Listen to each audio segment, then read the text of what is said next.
Oke, kita bahas soal ini. Bestie, kita semua pasti punya kan ya? Seseorang yang kita anggap segalanya deh pokoknya. Tapi pernah nggak sih kita berhenti sejenak terus nanya ke diri sendiri, ini bestie beneran bikin aku jadi lebih baik? Atau jangan-jangan dia justru yang pelan-pelan narik aku ke bawah? Ah, kalimat ini nih, bikin adem banget ya. Pas sahabat kita ngomong gitu, rasanya semua masalah, semua beban yang kita pikul, tuh langsung kayak ada tempat buat naruhnya. Kita ngerasa aman, ngerasa di ngertiin, pokoknya diterima apa adanya. Nah, ini dia pertanyaan krusialnya yang sering banget kita lewatin. Di balik semua rasa nyaman itu, di balik tawa dan curhat semalaman, kita lupa nanya, oke, dia emang ada di sini buat aku, tapi dia bawa aku ke arah mana ya? Karena, dan ini yang sering kita lupain, nggak semua yang bikin nyaman itu menyelamatkan. Oke, sekarang kita masuk ke dagingnya ya. Ada beberapa lampu kuning nih dalam pertemanan yang seringnya kita anggap sepele. Padahal bisa jadi itu tanda bahaya yang pelan-pelan tapi pasti bawa kita ke arah yang salah. Tanda pertama, saat kesalahan itu dinormalisasi. Mungkin awalnya cuma bercanda soal ninggalin sholat, terus kita ikut ketawa. Lama-lama, pas kita lihat mereka beneran skip sholat, respon kita jadi, ya udahlah biasa.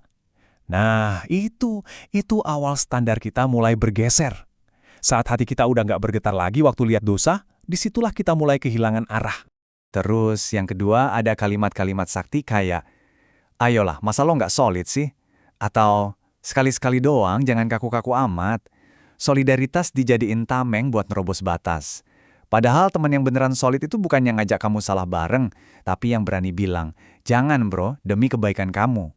Nah, yang ini lumayan nyelekit sih. Pas kamu lagi coba jadi lebih baik, misalnya nih lagi rajin ngaji atau ngurangin gibah, mereka malah nyeletuk, cie so alim banget, atau lu jadi nggak asik sekarang. Aneh kan? Pas kamu salah, mereka adem ayem, karena kamu sama kayak mereka. Tapi begitu kamu mau bener, mereka malah panik, seolah-olah kamu mau ninggalin geng mereka. Coba deh, perhatiin polanya. Selama kamu ikut-ikutan aja sama arus mereka, semua aman. Tapi, begitu kamu ngomong pengen hijrah atau mau benerin diri, mereka tiba-tiba ngejauh.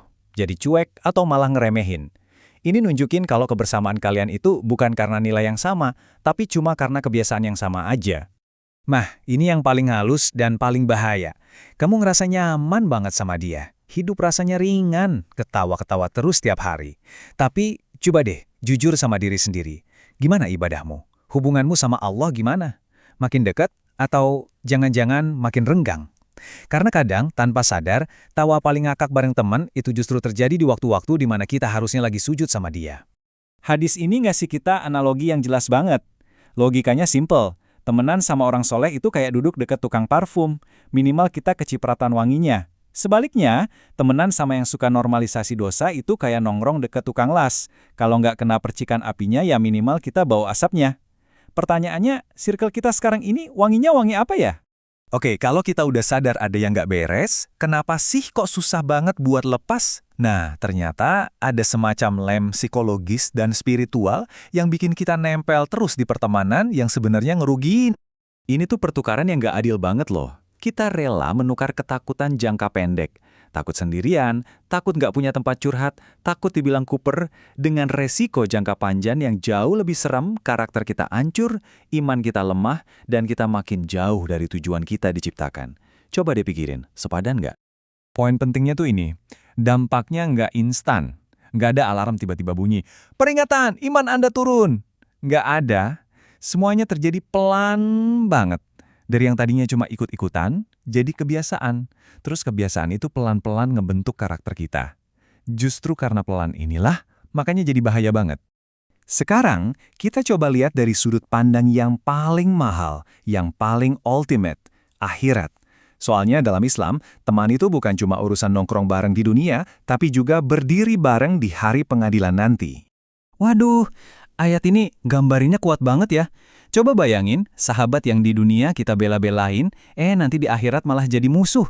Saling tunjuk, saling nyalahin. Gara-gara dia nih ya Allah, atau dulu kan dia yang ngajak-ngajak. Ngeri kan? Kecuali satu jenis pertemanan yang dibangun di atas takwa. Nah, pertanyaannya balik lagi ke kita. Pertemanan kita ini kira-kira masuk kategori yang mana ya? Oke. Setelah kita bedah masalahnya, sekarang waktunya buat solusi. Ini bukan tentang musuhin semua orang, bukan. Tapi tentang gimana kita jadi arsitek buat lingkungan kita sendiri.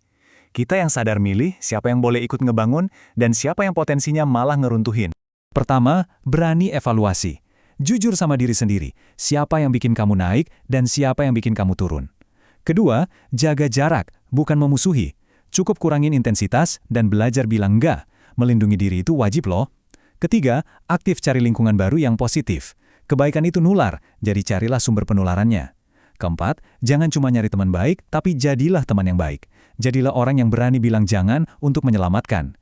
Dan yang kelima, yang paling penting, kuatin hubunganmu sama Allah, karena dialah sahabat sejati yang gak akan pernah ninggalin kamu dan kompas terbaik waktu kamu lagi tersesat. Dan pada akhirnya, setelah kita ngelihat keluar, kita harus ngelihat ke dalam. Mungkin kita sibuk banget nilai teman-teman kita, tapi kita lupa nanya, buat mereka, kita ini teman yang kayak gimana ya? Kehadiran kita ini bikin mereka lebih ingat sama kebaikan, atau justru sebaliknya? Jangan sampai kita kehilangan arah cuma karena takut kehilangan teman.